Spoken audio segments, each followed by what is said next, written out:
Hello à tous et bienvenue dans le podcast Au cœur du mental. Moi, c'est Yannick, je suis coach mental et j'enseigne la méditation depuis 10 ans. Je suis passionné par les philosophies asiatiques et je serai accompagné par Laure, si tu peux te présenter vite fait. Avec grand plaisir. Merci Yannick pour cette présentation. Je suis Laure, coach mental et future psychologue.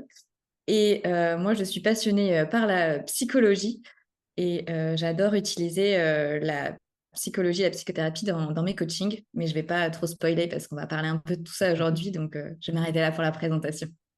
Trop bien. Donc, le concept de ce podcast, c'est ensemble, on va faire plein de différents épisodes où on va parler de sujets différents sur la santé mentale, sur la compréhension du mental, des émotions, de tout ce qui se passe un petit peu dans notre esprit. C'est ce que tu trouveras donc sur ce podcast au fil des semaines. Et aujourd'hui, on va parler donc, qu'est-ce qu'on avait dit? De coaching mental, de qu'est-ce que c'est le coaching mental? Qu'est-ce que c'est le coaching? Un peu les différences entre coaching et thérapie. Pourquoi est-ce que le coaching est peut-être quelque chose dont on commence à avoir de plus en plus besoin, dans notre société? À quoi ça peut servir de se faire coacher? Les outils qu'on utilise, toi et moi, on n'utilise pas forcément les mêmes outils, donc on va pouvoir peut-être présenter un petit peu, comment on peut Mhm. articuler le coaching mental dans nos propres, pratiques. Peut-être qu'on Mm. pourrait parler aussi un petit peu des fausses idées, des fausses croyances Mm. qu'on a sur le coaching et puis, quelques conseils pratiques peut-être pour finir. Est-ce que tu voulais ajouter d'autres choses, Laure, pour cet épisode? Eh ben, écoute, je trouve que tu as fait un super teaser hein, pour les personnes qui nous écoutent là.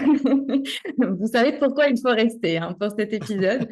Juste, ouais, je voulais rajouter, l'idée c'était qu'on puisse présenter un petit peu voilà, ce qu'on fait aussi, qui on est pour ce premier épisode.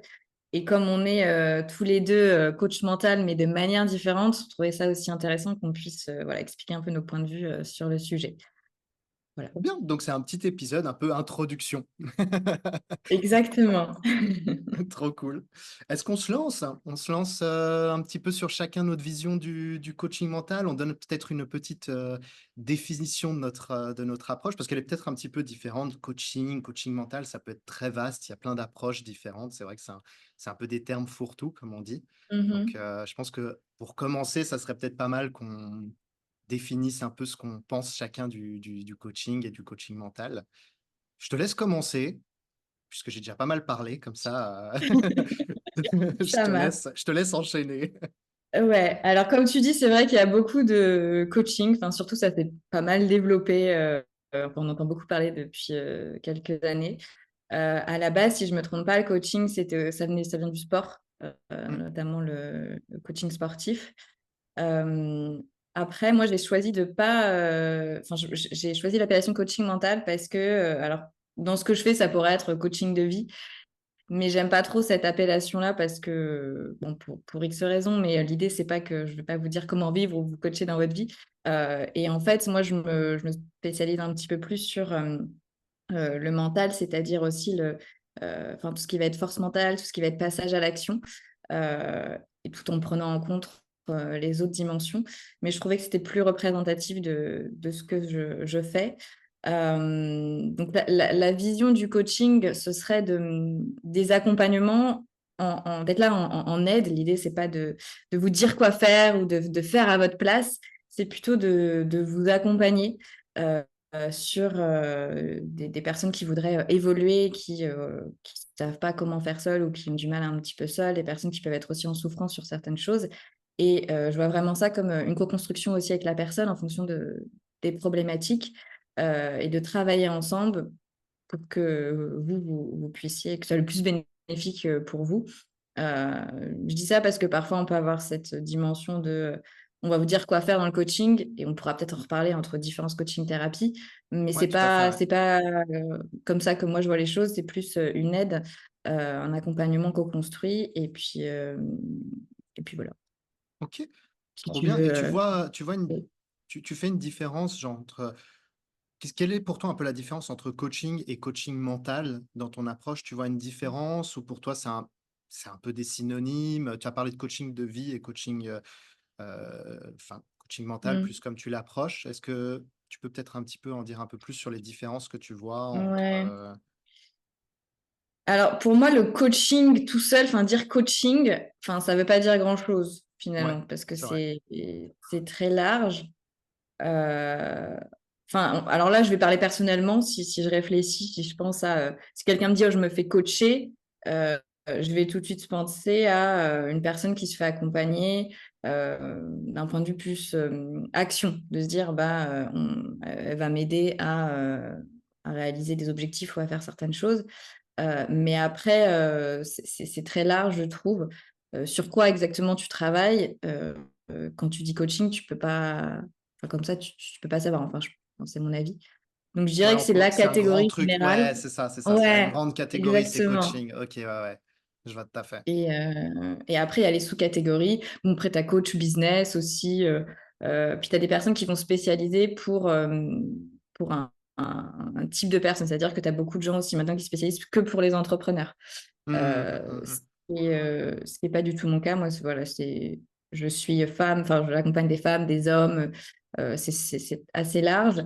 Il y a aussi bah, justement des personnes qui se spécialisent que dans l'accompagnement des femmes. Donc après, c'est de déterminer pour les personnes qui nous écoutent, ça peut être un peu perdu aussi dans tout ce que, dans tout ce qu'elles entendent ou tout ce qu'elles voient. Donc, de pouvoir voilà, vraiment se renseigner sur qu'est-ce que fait la personne, sur quoi elle accompagne, et puis voir vous si ça vous convient, si c'est ce dont vous avez besoin.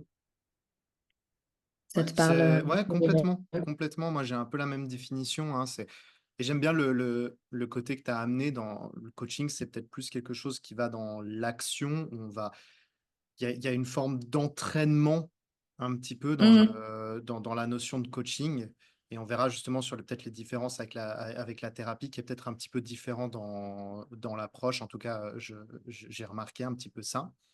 Mais que, il y a cette notion, comme tu dis, d'agir, d'apprendre à agir par soi-même. Mhm.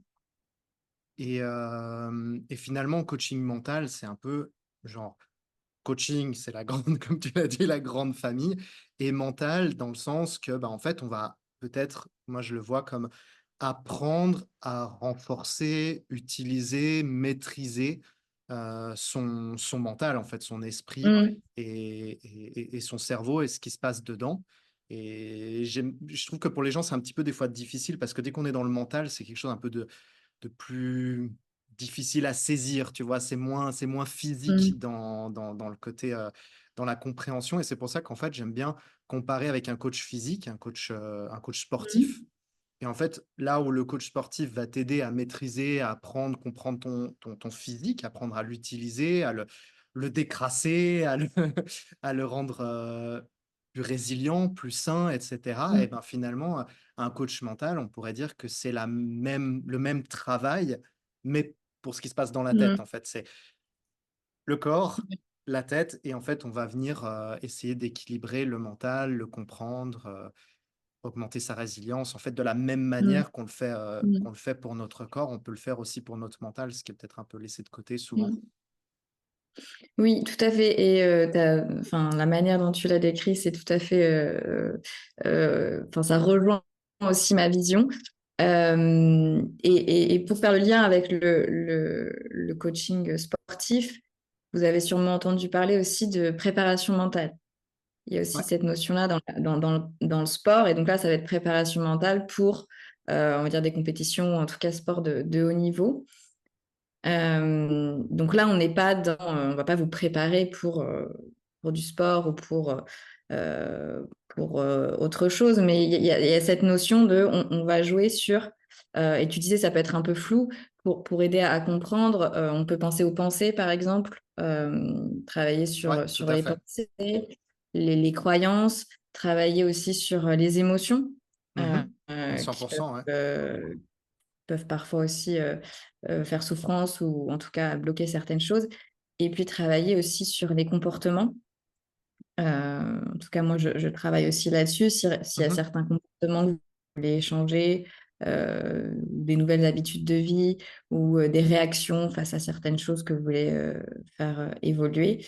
Donc, je dis souvent ça, ouais, que c'est travailler sur ces trois dimensions-là. Comme ça permet un peu mieux de comprendre, un peu mieux de visualiser. Je ne sais pas si toi, Ouais, ça... à 100 et moi, il y a une phrase que j'avais lu une fois, j'arrive plus à me souvenir où exactement, qui définissait un petit peu à quoi sert un coach et je trouvais que ça représentait bien un petit peu l'approche d'un coach. C'est que c'est quelqu'un qui te permet de prendre du recul, qui te permet de Mmh. prendre du recul sur ta vie, qui parce que quand, en fait, quand on est bloqué dans nos problématiques, ça devient très difficile à cause de nos schémas mentaux, de nos émotions, de toutes ces choses-là. Elles viennent un peu nous piéger, bloquer Mmh. nos possibilités d'action, mettre un espèce de brouillard sur les solutions et en fait, on se retrouve un peu perdu face à nos problématiques, face à nos souffrances et cetera. Donc là, pour le coaching mental, nos souffrances mentales et cetera. Ou Mmh. alors ce qu'elles produisent dans la vie, hein, c'est-à-dire, le fait de pas réussir, à atteindre ses objectifs, à aller dans une certaine direction, à prendre des décisions, qui font peut-être peur et cetera, de changer ses manières de penser, ses Mmh. relations, peu importe comment ça se manifeste ensuite, dans la vie réelle.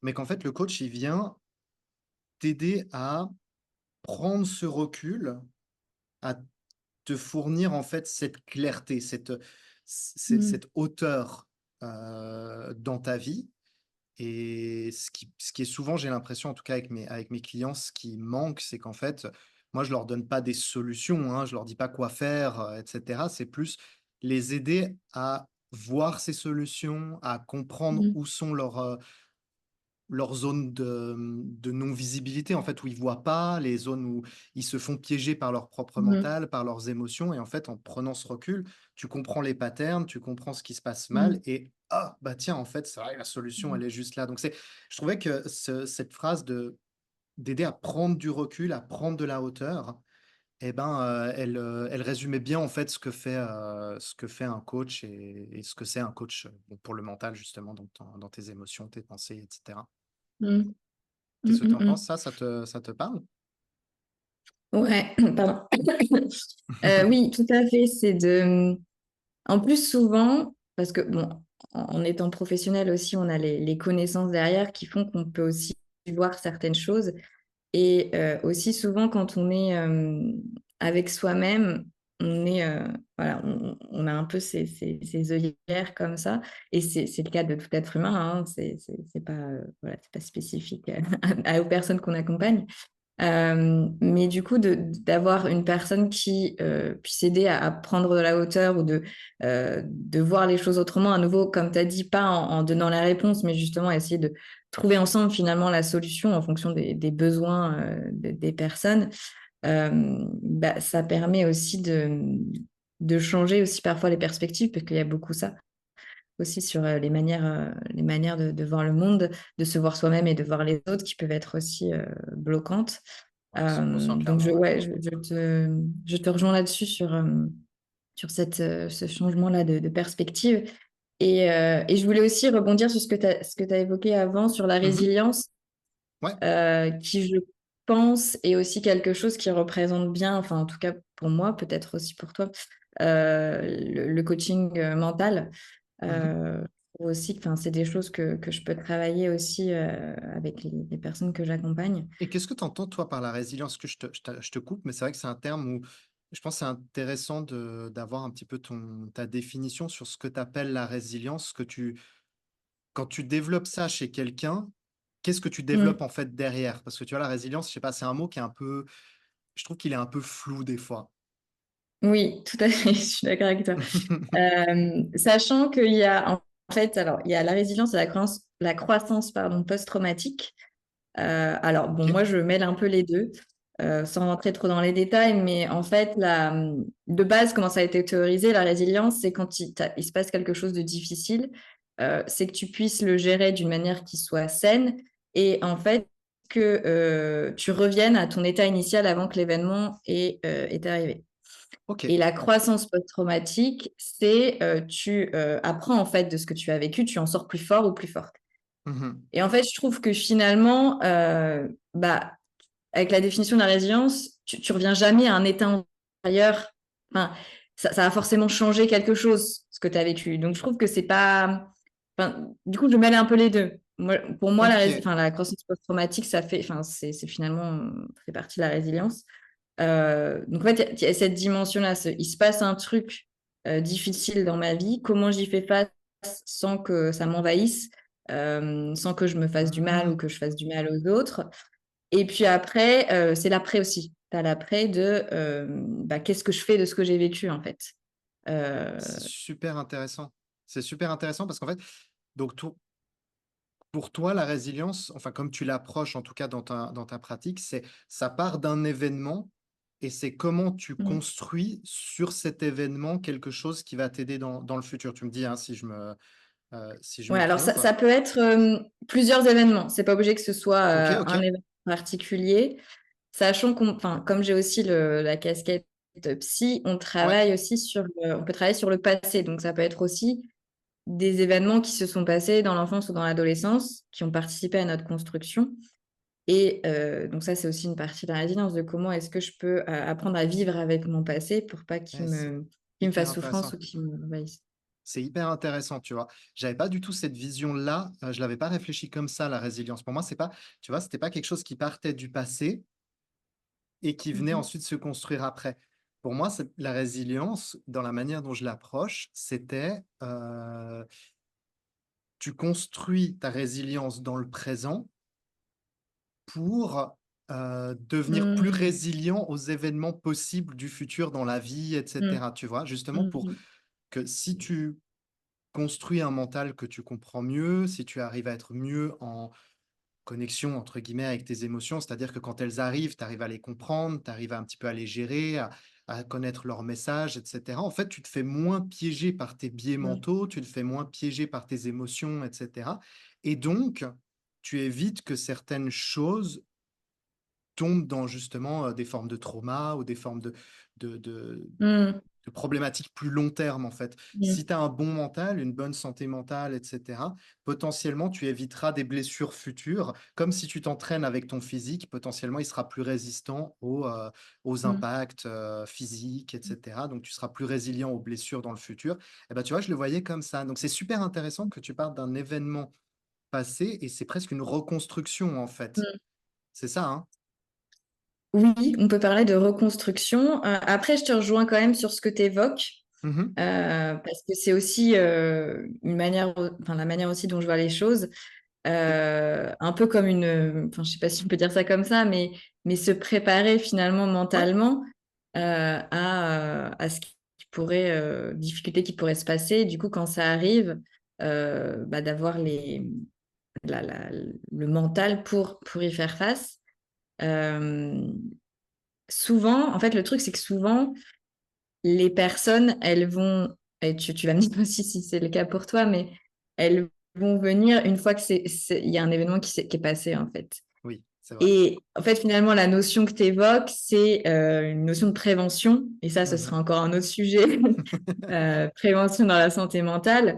Et du coup, moi, je trouve, alors je sais pas pour toi, mais que quand je présente les choses exactement comme tu as évoqué sur le fait de se préparer, en fait, ça résonne moins Oui. avec les personnes parce qu'en fait, les êtres humains, ils ont aussi tendance à, tant que ça nous est pas arrivé, tant qu'on n'a pas eu le truc en face de nous, bah, en fait, c'est bon, quoi. Je sais pas ce que tu en penses? À 100. Les problèmes tant qu'ils sont pas là, ils sont pas là, quoi. À 100. Après, c'est plus, je trouve que c'est plus une conséquence du coaching, en fait. C'est que les gens viennent pour une Mmh. rai en général, comme tu l'as dit, pour une souffrance, pour quelque chose qui est ou dans le présent ou dans le passé et en fait, en travaillant dans le présent et puis Ouais. sur d'où ça vient et cetera, des petites choses effectivement dans le passé, mais même juste en travaillant dans le présent sur ce qu'ils vivent à ce moment-là, en fait, indirectement, on construit de la résilience Mmh. et en fait, on atteint ce qu'on cherche finalement, hein, un peu tous, c'est que tout le monde se cherche un petit peu ce côté bonheur, ce côté, vivre un peu plus heureux et cetera et en fait, en travaillant dans leur présent, les trucs comme Mmh. ça, bah, sans vraiment s'en rendre compte, c'est ce qu'on développe, aussi au quotidien comme par hasard. Moi, j'ai des gens qui viennent me voir ensuite, des clients, tu vois, qui me disent, «Ouais, il m'est arrivé ce truc, c'est bizarre, j'ai pas réagi comme d'habitude, Mmh. Mmh mh. je sais Mmh pas». mh, mmh. Peut-être que ça vient de tout ce que tu as travaillé, tu vois, dans tes Ouais. actions, tes choses comme ça et puis, ah ouais, c'est vrai que et en fait, c'est au moment où ça leur arrive, un truc où avant ils auraient peut-être réagi différent. Par exemple, d'un coup un comportement, ils auraient perdu patience en 2 minutes, tu vois? Quelqu'un les a Mmh. doublés dans une file d'attente, j'en sais rien, tu vois? Et ils se seraient mis, direct en colère, ça les aurait, perturbés pendant 2-3 jours. Comment on a pu manquer de respect et cetera. Ils viennent vers moi et disent, «Ouais, en fait, je lui ai juste dit, non, c'est ma place et après, je m'en fichais». Mmh. La vie continuait et ça m'aurait serait pas arrivé avant. Donc en fait, c'est quand ils retombent sur des choses OK. qui les auraient fait souffrir, là, d'un coup, ça change. Mais bon, on a pris un peu une tangente sur la sur la résilience, mais je trouve ça Oui, super bah, intéressant, la différence. Ouais, vas-y, excuse. ouais, non, c'était juste pour finir sur ce sujet-là, pour pas qu'on parte trop loin, parce que oui, on a un petit peu cette tendance-là aussi à partir un peu loin. Mais oui, je suis tout à fait d'accord avec toi. C'est que le point de départ, en fait, c'est plutôt, il s'est passé un truc, je suis en souffrance. Et puis, en fait, au fil de l'accompagnement, en conséquence, ça va être finalement de développer, on pourrait dire, de développer cette résilience-là. Parce Mmh. que ce que tu viens d'évoquer, c'est exactement un exemple de bah, quand j'ai une adversité. Alors, une adversité, c'est pas forcément un gros truc. Ça peut être Non, c'est on a clair. toutes et toutes des adversités dans la vie. Et c'est de comment j'y réagis. Et en fait, là, c'est ce que tu as évoqué, c'est tout à fait ça, réagir d'une manière qui est résilience, de ne pas se faire envahir par ça. Trop, trop bien.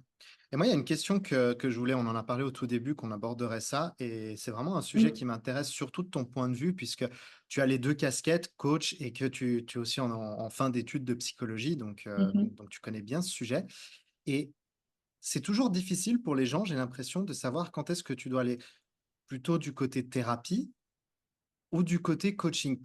À ton sens, toi surtout toi qui as les 2 casquettes, comment est-ce que tu vois un petit peu Mm. les différences? Comment est-ce que tu pourrais conseiller les gens sur, qu'est-ce qui est le plus adéquat selon leur situation? Ou tu le vois pas du tout comme ça? Est-ce que tu arrives un petit peu à définir les 2 et Mm. voir un peu les différences? Alors, je vais parler de la vision générale, enfin, comment tu vois, c'est un peu théorisé, et puis de ma vision après, qui peut être OK, un petit peu différente. parfait. Euh, Souvent, dans le coaching, on dit, ben, un peu comme on a évoqué, c'est que on veut passer à l'action. C'est-à-dire qu'on a un ou deux objectifs qu'on veut réaliser et donc on va aller voir un coach pour s'aider à réaliser ces objectifs-là. Donc, ça va être des accompagnements qui sont assez courts, entre guillemets, en fonction des personnes. Mais on est sur cette dimension-là. Voilà, je suis sur le comment est-ce que je vais parvenir à mon objectif et on est plus sur l'ici et maintenant. On va être Mmh. sur le présent, aussi peut-être sur le futur, parce que du coup, si on parle d'objectifs sur le futur, mais on est vraiment sur présent. Alors que la thérapie, on va être plutôt sur le pourquoi. C'est-à-dire que on va aller plus dans le passé, on va aller être plus en profondeur dans l'analyse, on va être moins dans l'action. On va chercher à comprendre et à se connaître. Et puis, on va être aussi dans essayer de comprendre comment le passé a influencé notre présent. Et du coup, si on est aussi sur une dimension de changement, hein, mais l'approche va être différente parce que, excuse-moi, parce que on va partir des blocages du présent, mais qui ont été créés en fonction du passé. OK. Et du coup, on va partir sur un travail plus sur le passé. Alors ça, c'est en théorie. Ah, il y a aussi la dimension, pardon, de psychopathologie Mmh. aussi. Donc tout ce qui va être ce qui est considéré comme troubles mentaux. Mmh. Donc ça peut être par exemple dépression, ça peut être aussi schizophrénie, troubles bipolaires. Et donc là, c'est une approche aussi plus, alors actuellement, c'est comme ça que ça a été fait, plus entre guillemets médicale. Il y a un Et diagnostic un quoi, c'est coach, vraiment, ouais, c'est ça, c'est ouais. ça. Et en coaching, on ne prend pas en charge, ou en tout cas, j'espère que les coachs, voilà, avoir cette conscience en tout cas, on ne prend pas en charge pour ce type de trouble-là. Je reviendrai là-dessus Donc, parce comme je qu'il y disais, a un truc intéressant, aussi là-dessus après, ouais, ouais. bah, tu peux, si tu veux, OK, bah, pas de souci. direct. Hem, Moi, je me suis retrouvé avec des personnes qui avaient des problématiques pas aussi fortes forcément que des schizophrénies ou des choses comme ça, mais des dépressions ou des anxiétés généralisées, donc des diagnostics médicaux, Mhm. qui venaient vers moi en mm, supplément d'un Ouais. accompagnement psychologique. Mm, Et même des fois sur le conseil en fait d'un psychologue ou d'un psychiatre, mhm. parce que il y a peut-être quand même, à mon avis, une complémentarité. Alors moi, quand il y a des troubles comme ça, c'est avec un psychologue qui fait la thérapie, comme tu le dis. Moi, je ne rentre pas dans cette partie-là, mais j'ai remarqué que le fait de un coach va travailler un petit peu plus aussi sur la vie en général de la personne, tu vois, sur Mhm. justement le fait de trouver un but, d'avoir des choses comme ça. Et cette partie coaching avec des actions concrètes dans le présent, etc., venait complémenter Ouais. la partie thérapie qui était un petit peu différente. Et bah, que même un psychologue, des fois, n'avait pas le temps de faire, parce Mhm. que en coaching, moi, tu vois, ça m'arrive aussi de donner de temps en temps des petits changements alimentaires, des choses comme ça qui peuvent influencer aussi la manière dont notre mental fonctionne, des méditations, parce que voilà, c'est aussi ma spécialité, tout ce qui est respiration, méditation, et cetera, et qui venait en fait faciliter un petit peu, la thérapie avec des psychothérapeutes qui disaient à leurs clients: «Ah mais c'est marrant parce que, ça va plus vite que normal, et cetera». Le fait de typique les personnes qui travaillaient la méditation avaient plus de facilité. J'ai un client par exemple qui faisait de l'EMDR en psychothérapie, et qui avait de la facilité à rentrer directement pour le MDR. Son travail était facilité parce qu'elle avait travaillé la méditation avant, tu vois? Donc des fois, en fait, Mhm. certaines techniques qu'on fait plus en coaching ou des techniques qu'on fait, faites sont complémentaires avec la thérapie. Enfin, j'ai l'impression. Après, Mhm. j'ai pas une réponse absolue là-dessus, hein. C'est mon expérience avec alors Ouais. quelques clients qui ont bossé en double Mhm. comme ça, qui avaient des situations un peu plus, complexes. Mais je te rejoins tout à fait sur ça. L'idée, c'est que les deux sont pas opposés et Mmh. que ça peut être super bénéfique d'avoir des complémentarités. Ce que je pensais, c'était juste de se dire que si je veux traiter ma dépression, tu vois, je sais pas, vers un coach Non. Non, non, non, qui clairement. va te tourner. Non. Par contre, tu peux donc, dans un premier temps, voir un psychologue Mmh. euh, et puis en complémentarité, d'aller voir un coach. Euh, Souvent, mais c'est quand la phase de crise est on a- passée, hein. Moi, j'ai eu ce truc-là, c'est Mhm. que en général, la personne voyait un psychologue depuis quelques semaines, mois Ouais. déjà, et ensuite se disait: «OK, maintenant je veux reconstruire un petit peu ma vie malgré tous ces Mm, problématiques-là.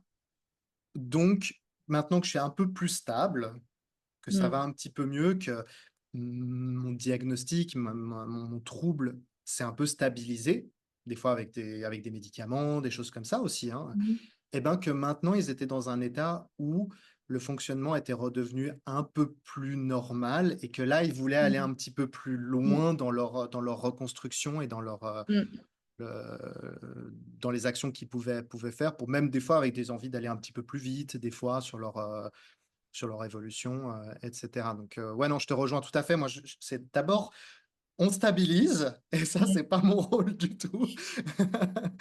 Et c'est plus dans un second temps. C'est vrai que maintenant que tu Ouais. le dis, je vois que Mm, c'est effectivement rarement directement en même temps. ouais. Mm, mm, mm. Ouais, tout à fait. Sachant que, bon, là, on parle du coup des psychopathologies. Après, les psychologues ne prennent pas que des personnes qui ont des troubles, qui Tout sont à fait. considérées comme ayant des troubles mentaux en charge. Et ce que je disais aussi tout à l'heure, enfin, ce que j'allais commencer à dire, c'est que ça, c'est en théorie, parce qu'en vrai, en pratique, il faut aussi savoir qu'en tant que psychologue, tu as énormément d'orientations différentes. Mmh. Et tu as parfois des orientations où on va faire, enfin, c'est pas que parler. C'est ça aussi, parce que bon, ça peut être un peu la représentation. Il y a certains, voilà, il y a certains psys, ils vont pas vous faire d'exercice, et ça va être vraiment le fait de parler, d'échanger, du soutien aussi psychologique. Mais tu as d'autres thérapies, comme je pense aux thérapies comportementales et cognitives, la thérapie Mmh. des schémas, le MDR aussi que tu as évoqué, où là, on est dans des protocoles, on a des exercices, on est dans l'action. Mhm. Et en fait, c'est là où la frontière se brouille un peu. Ouais. Et finalement, moi, dans ma pratique, j'utilise beaucoup d'éléments. Alors, je travaille plus avec les TCC, donc les thérapies comportementales et cognitives, mais pas que. Et j'utilise beaucoup voilà, d'exercices qui viennent des psychothérapies. Parce qu'en fait, ce qu'on sait et ce qu'on constate aussi, c'est que si vous avez des blocages aujourd'hui, enfin, si vous avez certaines croyances, certaines peurs ou certaines difficultés, et ben, ça vient de votre passé. Et donc, en fait, quand je disais tout à l'heure que le coaching, c'est, en tout cas moi, de comment je le pratique, que c'est que sur l'instant présent, ben, en fait, oui et non. Enfin, moi, je le pratique pas comme ça. Ouais. Parce Je qu'en te plus, rejoins. la dimension psy, ouais, voilà. En plus, j'ai la dimension psy, donc j'ai ça aussi, mais après, ça va dépendre des personnes. Et je parlais tout à l'heure de co-construction aussi. Avec certaines personnes, on va partir plus sur le passé pour un peu débloquer. Alors, quand je dis partir sur le passé, c'est qu'on va à la fois en parler, mais aussi à des exercices un petit peu ce que je peux appeler ça comme des visualisations. On va repartir sur des souvenirs et de voir un petit peu comment ça a impacté, comment s'en libérer. On va partir aussi sur des exercices sur les croyances. Et donc, en fait, je fais un peu un mix des deux dans le sens où ce qui va être, ce qui, je pense, va être le plus efficace et le plus pertinent pour la personne que j'accompagne. Pour certaines personnes, c'est, voilà, on va rester un peu sur le présent. Mais voilà, donc dans les faits, c'est plus, Est-ce que voilà, et tu peux, finalement, il n'y aurait pas un espèce de deux cercles comme ça, avec une partie qui est chevauchée, ouais. avec peut-être à la base la psychothérapie qui s'est développée pour... Et là, peut-être je vais dire quelque chose de complètement faux et tu me corriges si c'est le Mhm. cas. Avec une psychothérapie qui s'est développée pour plutôt ce qui est troubles mentaux, etc., et qui a Mm. évolué avec des techniques, des outils qui vont en fait plus faire des formes de coaching, même si je sais que ça va peut-être déplaire à certaines personnes qui sont en psychologie, parce que le terme coach a aussi parfois une connotation Mm. un peu négative autour de lui, mais c'est pas dans le sens qu'ils ont l'étiquette de coach, mais qu'ils ont peut-être une approche qui est peut-être plus sous une forme de coaching, où on va donner des actions concrètes dans le présent, comme on le disait tout à l'heure, et pour aider à construire le futur. Et là où un coach, en fait, il serait donc de l'autre côté, en fait, et il fait des outils de coaching, et puis il a peut-être d'autres outils qui sont en psychologie qui ne sont pas, mais est-ce qu'en fait, on voit peut-être aussi un développement de la Mm. psychothérapie qui commence à aussi avoir peut-être remarqué qu'il y avait un besoin sur des formes de coaching et plus généralisées, plus holistiques peut-être, et que ça se développe en Mm. fait dans ce sens chez les praticiens de psychologie aussi. Donc je ne sais pas si c'est complètement faux ce que je raconte, mais Non, pas complètement faux. Non, non, non. Non, parce que c'est vrai que tu as cette dimension en fait, comment ça a commencé, ça a été basé sur le modèle médical, comme on disait aussi tout à l'heure. Et ce que tu évoques, c'est exactement ça. C'est que c'est parti de ce qui va pas bien avec l'être humain ou ce qui est pas normal. Donc, à nouveau, à savoir que la définition des troubles mentaux, ça évolue aussi avec le temps et en fonction des normes sociales et ce qui est Mhm, mhm. accepté ou pas culturellement. Tout à fait, ouais. Donc c'est pour ça que je suis en norme. Mais en tout cas, dans la psychologie, on fait une distinction entre le normal et le pathologique. C'est pour ça que j'utilise ces termes-là. Mais c'est parti de là. Et en fait, après, tu as différentes personnes, différents courants aussi qui se sont développés. Je pense notamment à la psychologie positive, Mhm. où eux, à l'inverse, ils disaient, bah non, on va se concentrer sur ce qui fonctionne bien. Et du coup, de pouvoir développer les choses qui fonctionnent bien avec les personnes. Donc, je rejoins ce que tu évoques sur comment la genèse a commencé, puis comment ça évolue, et les influences après que tout ça a pu avoir. Excuse-moi, je m'arrête. Tu entends ou pas le... J'entends rien du tout. Ok, parfait, parce qu'il pleut plus, et genre ça fait du bruit, et du coup, Je vois par contre que ta connexion a un peu ralenti, donc je pense que c'est à cause de la pluie, justement. Ah ouais, il y a moyen.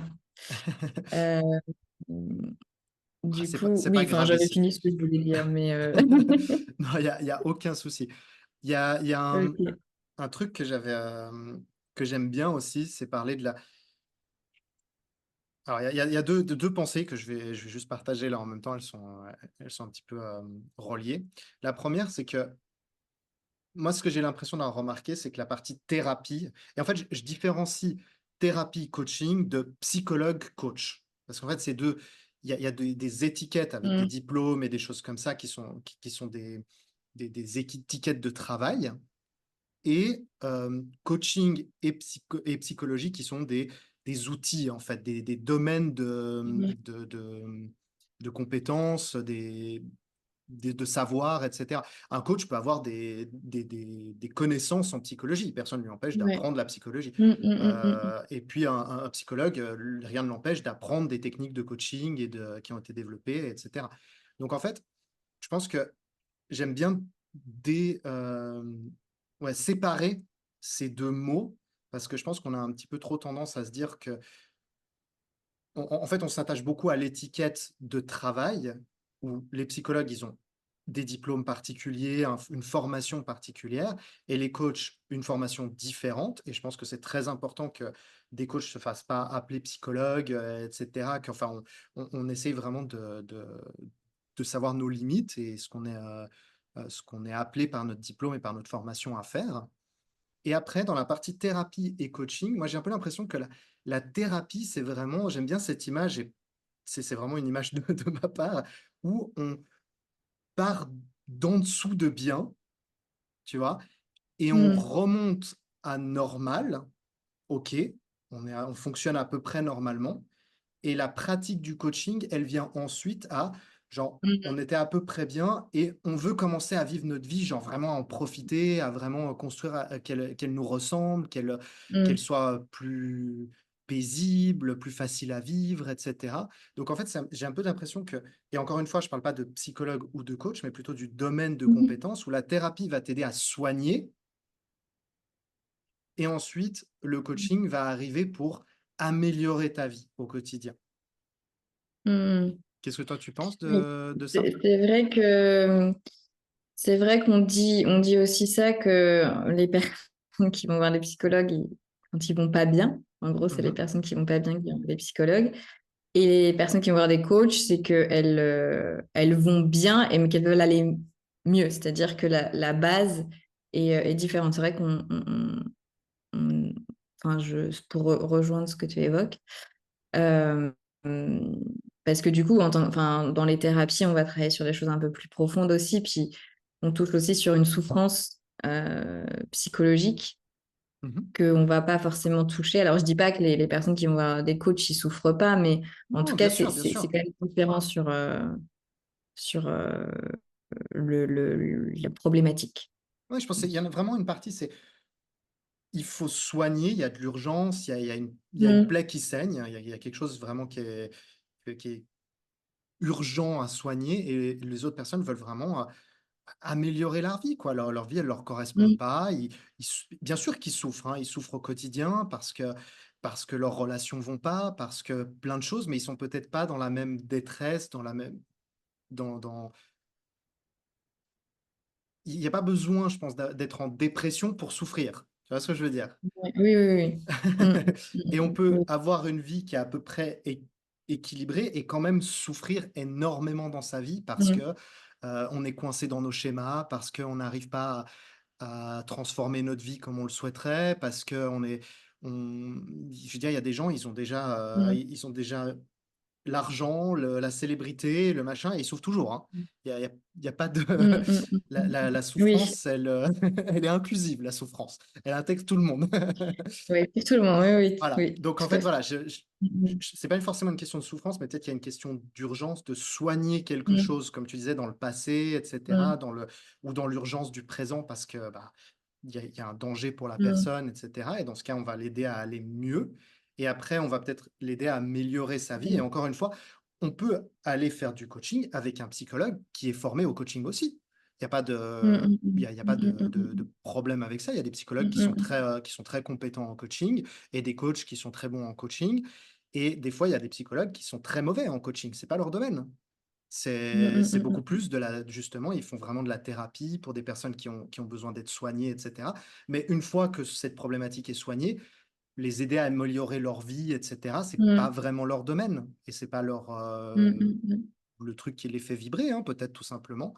Je pense qu'il y a aussi, voilà, des affinités de compétences, en fait, tout simplement aussi. Oui, oui, oui, tout à fait et puis, en fait, tout ce que tu évoques, c'est sur une intensité aussi, de l'intensité de la problématique sur, l'urgence. Mmh. Je pense qu'il y a cette dimension-là. Donc ouais, je rejoins ce que tu dis. Et je voulais rebondir là-dessus, justement, pour parler du point suivant. Pourquoi, moi, à mon avis, je pense qu'il y a besoin de plus de coaching aujourd'hui dans notre société? C'est parce que je pense on a évolué en termes de société. Je pense que maintenant, on sait que quand on est en dépression, quand on a vraiment un problème, un problème psychologique comme ça, d'aller voir un psychiatre, d'aller voir un psychologue, ça devient, même si c'est pas encore complètement le cas, mais ça devient un petit peu plus naturel. On se dit: «OK, je vais mal, j'ai vraiment un problème, je sens que je pique du nez en termes de santé mentale. Il faut que je me redresse, il faut que j'aille voir un psychologue pour aller mieux», et cetera. Ça commence à être un peu plus accepté, à être un peu plus Mmh compris. mh. Mais je pense qu'il y a aussi toute une partie de la population, et on le voit, hein, dans les problématiques de santé mentale qui font que grandir, aujourd'hui, de personnes qui n'ont pas forcément de troubles psychologiques, qui vont pouvoir aller voir un médecin, un psychiatre, et cetera, et qu'il va pas y avoir de réel diagnostic, mis à part, ils souffrent, mis à part, Mmh. ils n'arrivent pas à gérer leurs émotions, ils n'arrivent pas à gérer leur mental, ils n'arrivent pas à gérer leur quotidien, leurs relations, ils sont complètement, dépassés par, leur travail, par leur, et en fait, toutes ces problématiques-là de vie, d'une vie qui est de plus en plus compliquée pour le mental à comprendre dans notre société, avec les technologies aussi, avec tout ce genre de choses, qui créent ce sentiment de détresse mentale, et cette partie-là, j'ai l'impression que les gens savent pas trop où aller, en fait. Parce que: «Eh, je suis pas dépressif. Mmh. Ah, je vais Mmh. pas si mal, donc c'est pas c'est bon, j'ai pas besoin d'aller voir un psychologue ou un psychiatre, et cetera. Moi, je veux juste, aller un peu mieux, je veux juste gérer Mmh. mon chaos d'aujourd'hui, et cetera, et je pense il y a une partie, où cette souffrance, elle est moins sur un trouble, mais sur plutôt, une vie de merde, on va dire ça comme ça. Et que là, c'est plus difficile de trouver, l'aide adéquate, et même en plus, il y a déjà tellement de problèmes de troubles mentaux, parce que ça, c'est aussi un problème que j'ai remarqué. Moi, j'ai beaucoup de gens qui viennent me voir parce qu'ils trouvent pas de psychologue, parce qu'ils ont pas de psychiatre, parce que Mmh.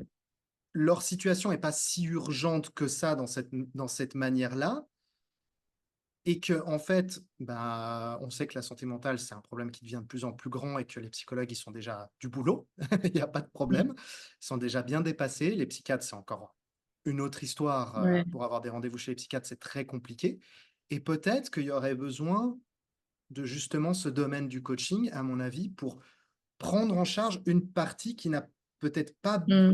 cette urgence-là et qui pourrait être traitée différemment en apprenant à gérer leur quotidien, gérer ce genre de Mmh. choses, et qui éviterait qu'en fait, ils tombent trop bas et qu'ils soient obligés d'aller voir des psychologues qui sont déjà, surchargés, par des personnes qui en ont vraiment, vraiment besoin à ce moment-là. Je ne sais pas ce que tu en penses, Ouais, j'avais une question par rapport à ce que tu disais quand tu Mmh. donc ce serait avant que ça devienne, urgent ou Je prends un exemple typique. Une personne, ouais. elle vient de se séparer de son partenaire qu'elle a depuis 5 ans. OK? Ça va pas, c'est un événement déclencheur. Elle se dit: «Putain, ma vie, j'ai pas envie qu'elle continue comme ça. Mmh mh. J'ai envie de changer, j'ai envie de me transformer, j'en ai marre de m'être sacrifié pendant des années et puis finalement de souffrir autant. Je regarde ma vie aujourd'hui, j'ai l'impression d'avoir perdu, 5-6 ans, et que» tu vois? C'est l'événement déclencheur, je veux transformer Mmh. ma vie. Ces personnes-là, elles ont pas forcément envie d'aller voir un psychologue parce elles ont rompu, tu vois? Elles ont pas forcément envie de elles se disent pas forcément que leur vie est catastrophique. Mais leurs schémas mentaux, leurs trucs comme ça, pourraient les amener petit à petit à, par Mmh. exemple, rompre sans cesse et sans cesse et sans cesse parce qu'elles n'arrivent pas à changer un petit peu leur manière dont elles voient les relations. Et donc à un moment, elles vont devenir vraiment peut-être dépressives, et cetera, parce que cette Mmh. répétition d'événements va commencer à vraiment les emmener vraiment vers le Mmh. bas. Mais en fait, si on peut les saisir à ce moment de souffrance qui est quand même moins important, qui est juste un moment où c'est l'impulsion pour changer, et ben, ces personnes-là, si elles ont le bon accompagnement, moi, c'est ce que je vois. Je prends l'exemple des ruptures parce que c'est souvent un truc qui déclenche le passage à l'action. Mmh.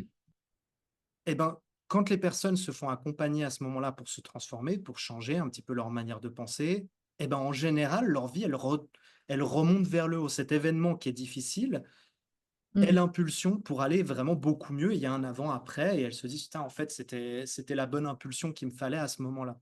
Et donc je pense que toutes Mmh. ces parties des gens qui ont eu une période de souffrance, qui ont un ou bien une réalisation, un truc où elles veulent vraiment transformer leur vie, changer de direction, changer de chemin finalement, dans leur vie, et ben, peut-être que ces personnes-là, elles trouvent pas forcément, chaussures à leurs pieds pour leur accompagnement, aujourd'hui dans la thérapie ou Mmh. dans ce genre de choses. Où ils vont peut-être aller et puis, ils vont parler ou faire un petit peu des trucs comme ça où on va essayer de comprendre pourquoi ils souffrent et cetera. Mais qu'en fait, eux, ils ont bien compris qu'ils souffraient parce qu'ils avaient ils venaient de rompre. Mais ce qu'ils veulent, c'est transformer leur vie, c'est changer leur quotidien, Mmh. c'est je sais Mmh. pas, je pense qu'il y a un domaine là qui peut être intéressant en aidant les gens à mieux vivre, à apprendre à vivre, en fait, Ouais. concrètement. Moi, c'est ça que j'aime bien faire et que je fais souvent avec les personnes que j'accompagne, c'est être meilleur au jeu de la vie. Tu vois ce que je veux dire? Mmh. C'est les entraîner. Moi, je viens du jeu vidéo, donc par exemple, en jeu vidéo, je sais que ça va paraître très bizarre pour certains, mais il y a des gens qui prennent les jeux vidéo très, très au sérieux et qui vont se faire coacher. Alors, ils sont nuls, ils veulent devenir meilleurs et ils vont se faire coacher pour être meilleurs à ce jeu. Et ben, Mmh. c'est OK. un petit peu ça. C'est que Mmh. le coaching, ça peut aussi être ça. Ta vie, tu en as marre de perdre, tu en as marre d'être toujours démoli Mmh. par les adversaires et de perdre toutes tes parties et tu veux devenir meilleur au jeu, quoi. Tu as envie de comprendre un petit peu mieux ce qui se passe, d'améliorer un petit peu ton fonctionnement pour devenir meilleur au jeu de la vie. Et je pense qu'il y a beaucoup de personnes qui se trouvent dans cette situation-là, où ils sont pas assez mal pour aller Mmh. dans leur tête voir un psychologue. Et je pense que si toutes les personnes qui étaient mal comme ça allaient voir toutes des psychologues, il y aurait un gros problème de Mmh. place. Et qu'en fait, si on donnait un petit peu plus de place au coaching, comme c'est un petit peu le cas aux États-Unis, eh ben, je pense qu'on arriverait à améliorer des problèmes de santé mentale Mmh. sociétale et on diminuerait un peu la pression qu'il y a Ouais. sur les psychologues, avant que ça soit trop tard pour ces personnes parce que leur vie est Mmh. devenue vraiment trop pourrie et qu'ils ont Mmh. juste Mmh. Mmh. plus d'autre choix que de se faire, accompagner en thérapie. Mmh. Mmh. Mmh. Mmh. Oui, je rejoins ce que tu dis. Puis ça, enfin, c'est aussi ce qu'on évoquait sur la complémentarité. Mmh. Exactement. Sur la complémentarité, parce que ce qui est important aussi, c'est entre guillemets de trouver la bonne personne pour soi. Oui, ouais, clairement. Que ce soit en coaching ou en thérapie, parce qu'en fait, ça se joue aussi dans la relation qu'on va avoir avec la personne. Et parfois, alors moi en coaching, je trouve, en tout cas, j'ai pas eu trop ces échos-là, mais plus dans la thérapie, de personnes qui vont voir des psychologues, une psy, une fois, deux fois, et ah non, mais en fait, Ça va pas. c'est pas possible, c'est pas fait pour moi, je peux pas. Mmh. Et qui retentent pas. Et je comprends, hein, voilà, je comprends que déjà aller voir une psy, c'est pas forcément évident. Donc si en plus t'en vois une et après tu te dis bah ça fonctionne pas, de revoir quelqu'un d'autre, de raconter, re-raconter, c'est pas forcément évident. Non.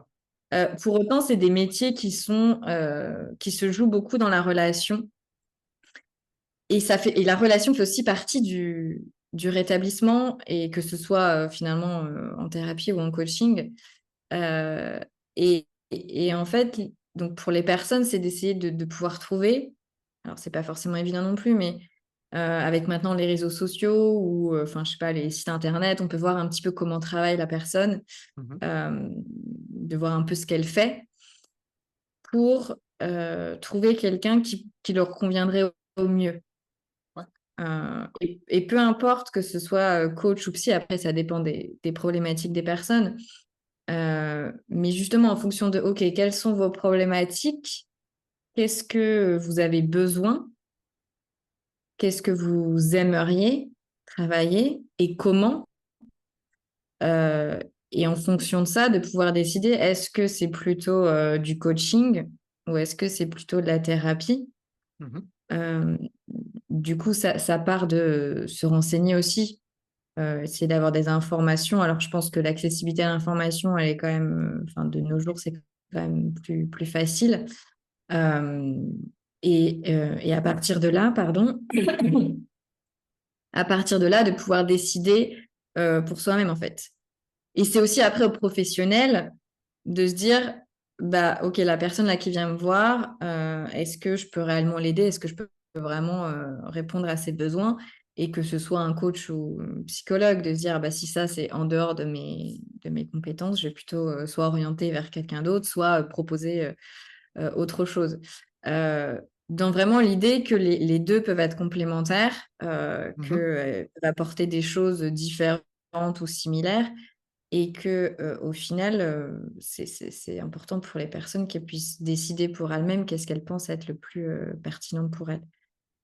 Ouais, complètement, Et, complètement. Comme tu l'as dit, la relation, c'est la base, une confiance entre mmh, l'accompagné et l'accompagnant.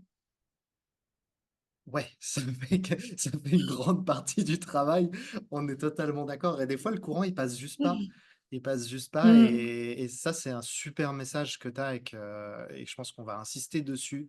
C'est pas parce qu'on a testé une fois, un coach, un psy, peu importe et que ça s'est pas passé comme on de la meilleure manière, le courant est pas passé, que ça veut dire que il faut plus aller voir un psy ou un coach ou se faire accompagner. mmh, C'est comme si tu te disais, «Je suis rentré dans un restaurant, le plat il était pas bon, je vais plus jamais au restaurant de ma vie». mmh, C'est c'est c'est pas pareil en fait. Ça peut être juste, ce restaurant il était pas pour toi. Et ben la personne avec qui tu as eu cet échange, peut-être qu'elle avait pas l'approche que tu avais envie. Il y a des gens qui ont une approche beaucoup plus, mmh, passives, qui vont être te laisser beaucoup plus de place, d'autres personnes qui vont être beaucoup plus, dans l'action, à te poser des questions et cetera. Ou alors, des personnes qui vont te pousser plus, des personnes qui vont être plus dans la compassion et cetera et en fait, je je pense qu'il y a pas une vision qui est forcément la bonne, une approche qui est forcément la bonne, mais certaines personnes, elles vont résonner plus avec quelqu'un qui est très doux, très compatissant, qui va très peu pousser la personne parce que c'est ce qu'elles ont besoin à ce moment-là. Ou d'autres personnes vont être beaucoup plus dans, voilà, je te dis la vérité comme les choses elles sont, et cetera. Il y a des personnes qui mmh, aiment ça, qui aiment qu'on soit franc, qu'on voilà, qu'on leur dise les choses concrètement parce que c'est pour ça qu'elles viennent, pour voir des choses un peu plus clairement. Ça dépend vraiment de chaque personne et je pense que un truc qui est même pas assez fait, c'est de faire des retours à son accompagnant. De dire et voilà, à son psy, à son psychiatre ou peu importe, voilà l'approche que vous avez aujourd'hui ou que tu as aujourd'hui, mmh, bah, il me manque ça ou j'ai l'impression que, moi ça colle pas pour telle ou telle raison et peut-être que, bah, la personne en face, elle va pouvoir corriger, adapter ou alors peut-être c'est pas son mmh, style et là mmh, elle mmh, va se mmh, dire: «OK, bah, peut-être je suis pas la meilleure personne pour t'accompagner, je pense que tu as plus de besoin d'une telle ou telle personne. Je connais, peut-être un collègue, qui est plus dans ce mmh, délire-là, va le voir» ou alors, bah, cherche quelqu'un d'autre ou peu importe. Mais, de faire des retours à son accompagnant, c'est un truc qu'on a mmh, un petit peu peur aussi, ouais, souvent en tant que client ou patient ou peu importe comment on appelle les personnes qu'on accompagne. On n'ose pas trop. Alors que des fois, faut pas hésiter, hein. Moi, personnellement, j'adore les retours. Quand la mmh, personne, mmh, elle me dit: mmh, mmh, «Écoute, mmh, moi, j'en ai marre qu'on discute, j'ai envie de faire des choses plus pratiques et cetera». OK, bah, on adapte un mmh, petit peu les sessions et on va peut-être, incorporer un petit peu plus d'actions, d'exercices ou de choses comme ça. mmh, Ou au contraire: «Écoute, aujourd'hui, j'ai vraiment besoin de discuter, tes méditations, tes mmh, pratiques, j'en ai rien à foutre, est-ce qu'on peut pas faire un peu différemment?» OK, on peut, il y a pas de mmh, mmh, souci. mmh, Et je pense qu'on serait mmh, étonné quand on fait des retours à l'accompagnant à ouais, quel point on peut améliorer aussi mmh. l'accompagnement en général. Ouais, tout à fait. Beh, ce que tu évoques, c'est une des premières choses que je dis dans les appels découvertes. OK. C'est que c'est aussi quand j'ai parlé de co-construction, c'est aussi ça que j'évoquais. Mmh. C'est que, en plus, moi, j'ai une approche, intégrative. Donc intégrative, c'est que tu prends un peu de donc là, je parle de la dimension psychologique, hein. OK. Tu prends un peu le meilleur de chaque, courant ou en tout cas les choses qui résonnent en toi et c'est de s'adapter à la personne qui est en face de nous. Alors, comme tu disais, hein, jusqu'à ce qu'on est capable de faire ou pas. Bien sûr. Mais c'est ce que je dis, voilà, s'il y a des choses que vous voulez plus travailler, ou il y a un exercice que vous préférez ou un que vous aimez bien, que vous aimez moins bien, pardon, qu'on puisse échanger ensemble, parce que le but, c'est de pouvoir aider la personne et qu'elle soit mieux. Donc, si l'accompagnement qu'on propose, c'est pas aidant, c'est quand même problématique. Et ça, je sais que c'est quelque chose, enfin, je l'ai entendu beaucoup de la part de personnes qui allaient voir des psychologues qui osent pas. Et voilà, je comprends qu'on n'ose pas forcément le dire, mais c'est aussi au psychologue en face de pouvoir permettre Mhm. l'environnement pour qu'on puisse oser le faire. Euh, c'est pour ça que pour moi, c'est important, je le dis direct, en fait. Comme ça, Ouais, les choses sont un peu posées. c'est pas bête, hein. En vrai, je pense que ça peut peut-être délier des langues, comme on dit. C'est pas bête du tout de vraiment le préciser et dès le départ. C'est une bonne idée. Je, je retiens ça pour mes prochains, pour les prochaines personnes qui voudront venir me voir, d'insister un petit peu sur ce point. C'est vrai que peut-être je le dis pas assez. Mm, mm, mm. Je le dis Ouais, ouais, au fur et à parce que mesure après, mais dès le départ, c'est une bonne idée. oui, parce que quand on est dans la relation, en plus, enfin, l'idée, c'est d'avoir un espace aussi dans lequel les personnes se sentent safe, quoi, aussi confortables. Donc, ouais, Trop c'est bien. aussi important, je trouve. Trop, trop bien. Est-ce que tu es OK qu'on passe un petit peu au point suivant? On avait parlé Ouais, un petit peu des outils. Je vois qu'on a encore deux, trois trucs qu'on avait mis un peu sur notre liste, hein. On verra si on... ouais. Alors, pour ceux qui nous... Voilà, c'est la première fois que vous nous écoutez, peut-être. On avait fait quelques lives ensemble, hein. Mais à savoir que c'est des discussions vraiment un peu chill, un petit peu sans prise de tête, hein, le format de ce podcast. Et que parfois, on peut partir un petit peu à gauche, à droite. N'hésitez pas à nous faire des retours si jamais... Mm. Justement, c'est un par les petit peu retours. trop, voilà, exactement. Si jamais c'est un peu trop brouillon, etc., n'hésitez pas à faire des retours. C'est vraiment avec plaisir. C'est un format qui a, je pense, pour but d'être très communautaire. Mhm. On veut essayer de construire ça ensemble. Au cœur du mental, le but, c'est que ça soit quelque chose inclusif. On peut tous essayer d'améliorer un petit peu ces problématiques de santé mentale et d'améliorer la compréhension de ce qui se passe dans notre tête, etc. Donc, n'hésitez pas à faire des retours si vous avez aussi des sujets que vous aimeriez aborder. C'est avec grand plaisir. Et moi, ce que je voulais qu'on aborde encore dans ce podcast, c'est un petit peu les outils. Parce que quand on parle de coaching Mhm. mental, je sais que bah, par exemple, on a décidé de faire ce podcast parce qu'on n'a pas les mêmes outils, pas les mêmes approches Mhm. et qu'on trouvait que ça serait assez complémentaire de pouvoir amener ces deux visions. Et je trouvais cool si tu pouvais un petit peu parler des outils que tu utilises. Euh, Est-ce que c'est quelque chose qui est pour toi commun à tous les coachs ou en fait qui varie en fonction de chaque Mm. coach et de chaque background? Qu'est-ce que tu as un petit peu à dire sur les outils que tu utilises et sur les outils en général? Ouais. Alors sur ça, je pense que tu as des choses que un peu continues, tu vois, que tu vas retrouver chez différents coachs. Et puis après, tu en as qui sont un peu plus uniques ou plus spécifiques. Sachant que, comme je disais au début, moi, j'utilise aussi des choses des psychothérapies. Mhm, Donc, en fait, je mêle à la fois des exercices. Donc, je travaille beaucoup avec des exercices. Donc, des exercices qui viennent plus de la psychologie et des exercices qui peuvent venir plus du coaching. Alors, si je donne un exemple d'exercice, ça va être par exemple, si on travaille sur les pensées, mhm. de questionner ces pensées en les confrontant à la réalité. Ok. Donc, un des exercices ça, c'est les thérapies comportementales et cognitives, ça vient de là.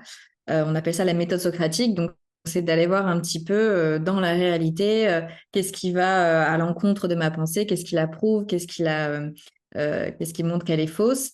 Parce que quand on a des pensées, bah, parfois, en fait, c'est assez subjectif. C'est une représentation du monde qui n'est pas forcément liée à la réalité. Donc, on va questionner ça, alors d'une manière bienveillante, hein. Je ne vais pas à vous dire ce que tu penses c'est n'importe quoi, c'est pas du tout l'idée. Mais c'est pour qu'on puisse.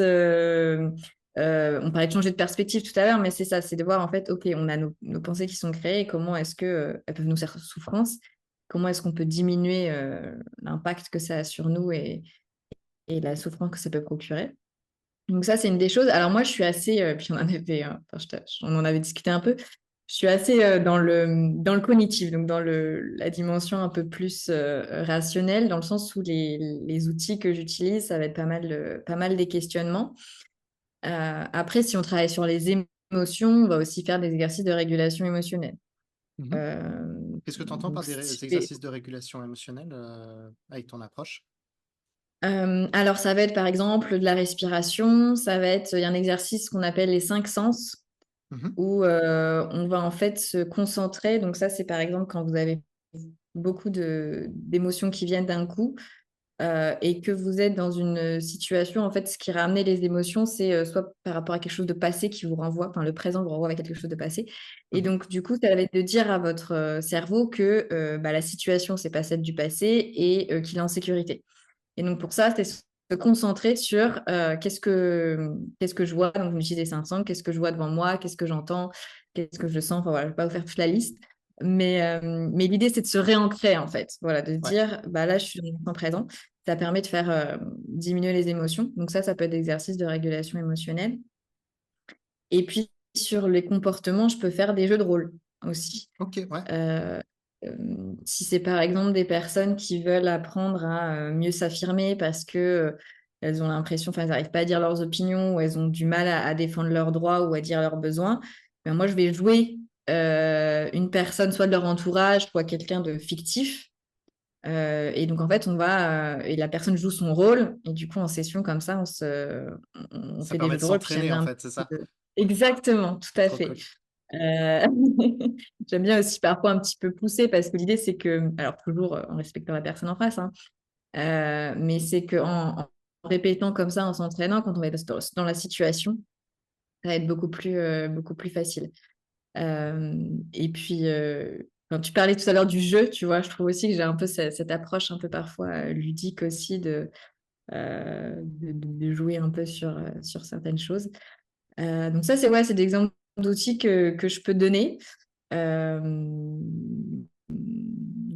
voilà. Ah oui, et je voulais dire aussi sur la posture. C'est aussi important et ça vient peut-être un peu plus du côté psychologie. Enfin, de par la posture en soi, ça pourrait être entre guillemets un outil. Et puis on parlait de la relation aussi tout à l'heure. Posture un peu de psy, donc tu as écoute attentive, tu as regard positif inconditionnel, donc là ça vient un peu plus de la psychologie positive. Tout ce qui fait aussi qu'on va être à l'écoute, qu'on va être dans le non-jugement. Et voilà. Donc ça, c'est pour faire voilà, un petit point sur les outils. Je sais pas si toi, il y a Ouais, des bah, choses que tu dis. Ouais. c'est super intéressant parce que on vient pas du même background, hein, genre juste pour faire pour expliquer un petit peu aux personnes qui nous écoutent, on n'a pas forcément les mêmes backgrounds de compétences, etc. Toi, tu es beaucoup plus du monde psychologique, tu me dis hein, si je dis des bêtises, mais beaucoup plus du monde psychologique et puis ouais, psychologique avec le grand terme, hein, puisque c'est ton domaine de spécialité. Alors que moi, j'ai plus une approche qui est orientale, dans le sens sur tout ce Mm. qui est pratique méditative, etc. Avec, voilà, je me suis formé au coaching, mais c'est vrai que mes outils, je les ai appris au fur et à mesure qui viennent plutôt en fait de philosophie asiatique et de la manière dont ils Mhm. exploraient le mental, notamment il y a des philosophies comme le bouddhisme, au-delà de la religion, hein, je ne parle pas de la religion, mais les philosophies bouddhistes ont pris énormément de temps à explorer le mental, les philosophies védiques aussi, donc les personnes qui sont apparues avant le bouddhisme en Inde, c'est lié au Mhm. yoga, etc. On créé et exploré des psychologies, ce qu'on appelle la psychologie védique, et qu'ils ont cartographié le mental en fonction de leurs recherches, etc. Et c'est vrai que mon background, mon vocabulaire est plus de ce côté-là.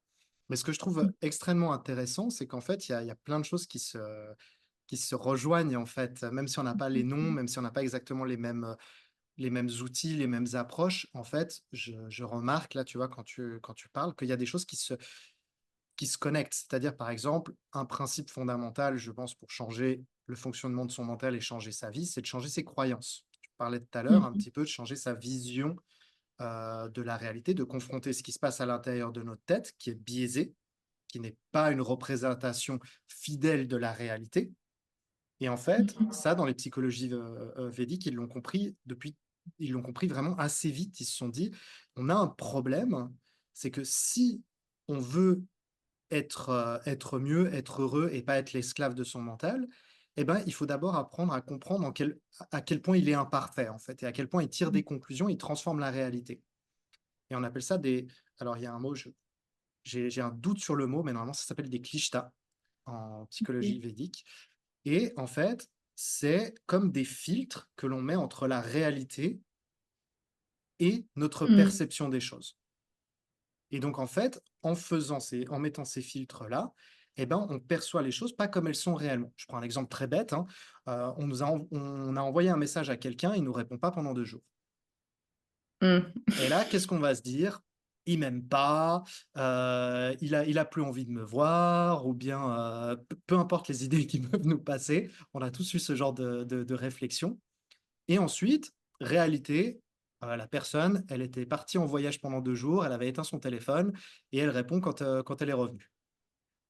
Et en fait, on voit que la réalité était complètement différente de notre interprétation et de notre réalité dans notre tête. Et ça, on appelle un klishta qui est basé sur nos vécus, sur nos ressentis, passés. On tire des conclusions, des apprentissages comme ça. Et en fait, ça, c'est vrai que c'est un des trucs sur lesquels je travaille aussi beaucoup, c'est essayer de déconstruire ces filtres qu'on met entre et ça vraiment Mmh. quand on a parlé tout à l'heure, je me Mmh. suis dit: «C'est marrant à quel point, différentes, Ouais. approches ont quand même cerné des trucs Mmh. très proches finalement». Mmh mh. Mmh Très, mh, très mmh. proches sur, les fonctionnements du mental et sur les choses qui nous font en fait souffrir au quotidien, Mmh. Mmh, mmh, donc ouais, mmh. voilà. J Ouais, après ça va être sur le comment, c'est-à-dire qu'on a le quoi, enfin, disons la théorie, qui peut Exactement. être, plus ou moins similaire et après c'est, la manière du coup de travailler dessus qui peut être différente. Exactement ça. J'arrivais pas à le Mmh. verbaliser, mais c'est exactement ça.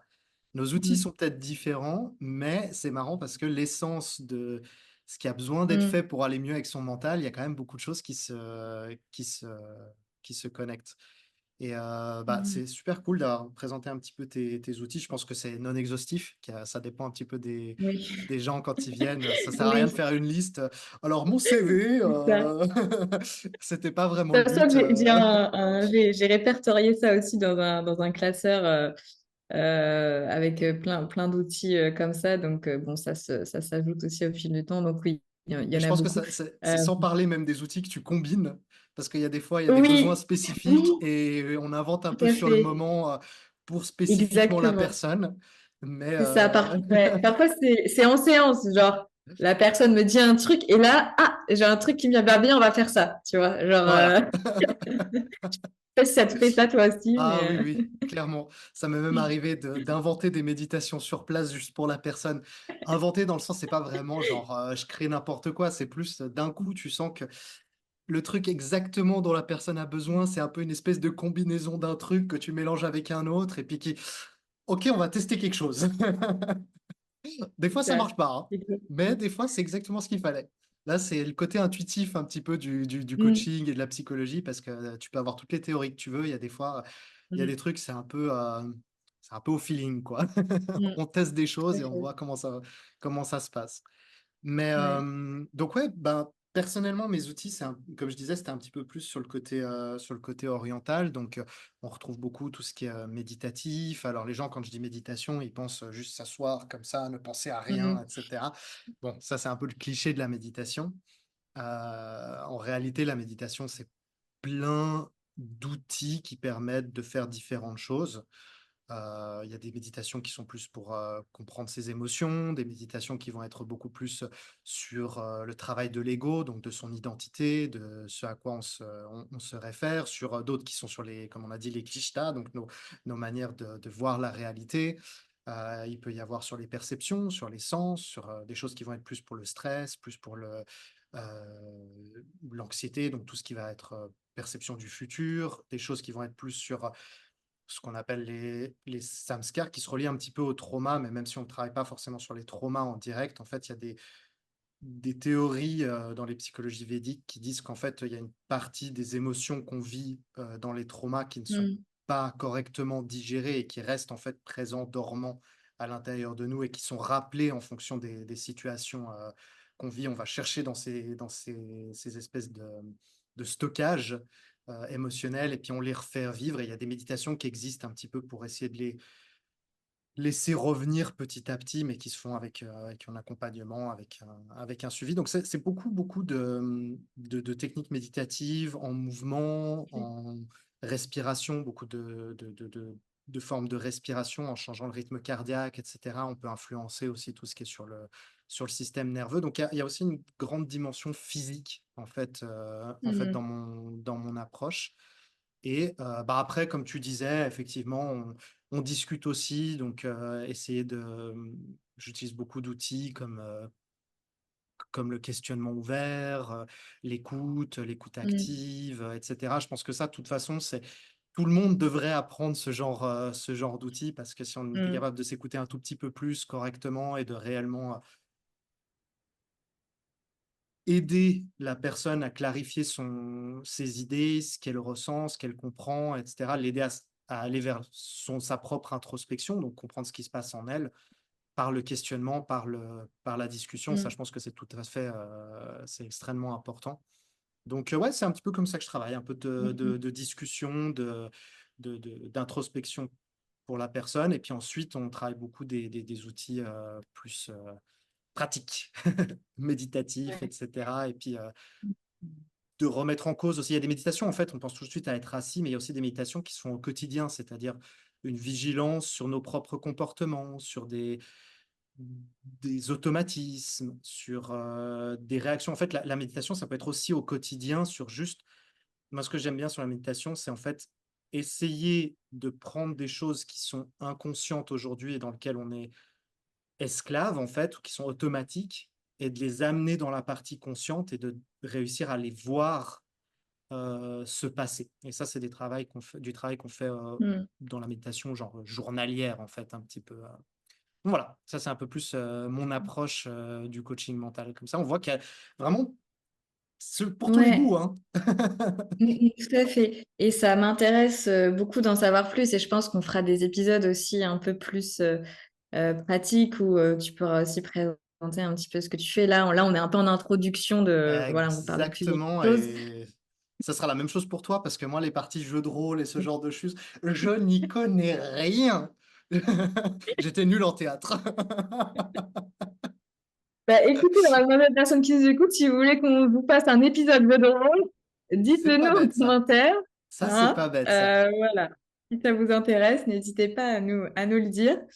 Mais oui, on pourra revenir du coup ça un peu plus sur différentes pratiques, mais c'est intéressant, oui, comme tu disais, de voir que, sous une même appellation, tu vois, coaching mental, en fait, tu peux avoir différentes manières de travailler et de faire les Et on choses. on en revient, hein, sur le fait de choisir la bonne personne. C'est-à-dire que Mmh. ça peut être aussi il y a la confiance, il y a le feeling et cetera. Puis ça peut être aussi, bah, des outils, en fait. Qu'est-ce qui nous parle Mmh le plus en termes d'approche, qui peut différer selon la personnalité de chacun, selon, ouais, ouais, la personnalité de chacun, je pense, on a tous des Mmh, mmh préférences mh. et des manières de travailler différentes, plus faciles pour soi, en fait. Il y a des gens qui aiment beaucoup parler, des gens qui aiment pas trop parler, des gens qui aiment bien, ben, faire du théâtre, exprimer les choses comme ça, d'autres pas du tout.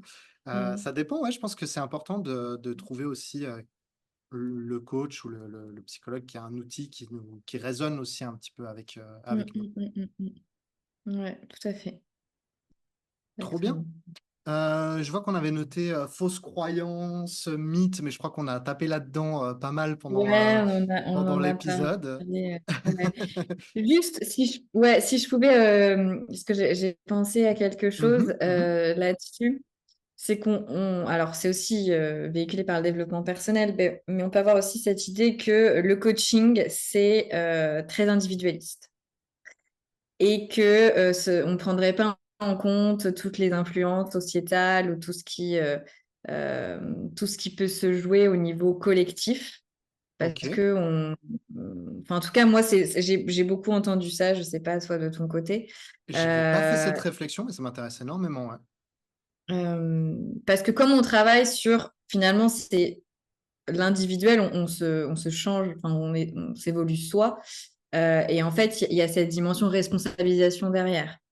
De se Ok. dire, bah, s'il y a des choses dans ma vie qui fonctionnent pas ou qui fonctionnent pas bien, bah, il y a une part de responsabilité individuelle. Et donc, on va travailler sur ça dans le coaching.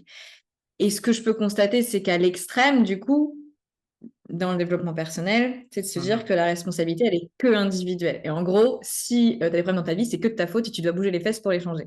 Ok. Je vois exactement le piège dans lequel on peut tomber. Oui, Voilà, oui, exactement. oui. Vas-y, je te laisse continuer sur ta réflexion. Je réagirai après. Finis vraiment ton fil de pensée. Qu'est-ce que tu en penses Ça par rapport marche. à ça, toi? Et ben, je pense que c'est que je suis pas d'accord avec cette idée que Ok. c'est que responsabilité individuelle. Mhm. Surtout que avant de faire ce que je fais là, je viens aussi de la sociologie. Donc j'ai aussi cette approche un peu, puis j'adore la psychosociale. En fait, puis j'aime pas les extrêmes de base, de dire que c'est que de ta faute ou que c'est que la faute de la société. Pour moi, non, Ouais. c'est plus complexe que ça dans la réalité. Et du coup, c'est un mixte. Voilà, c'est que oui, il y a des choses qui relèvent de ta responsabilité individuelle. Pour autant, il y a aussi des choses qui sont liées à la culture, la société, ton éducation, ce que tu as vécu par le passé.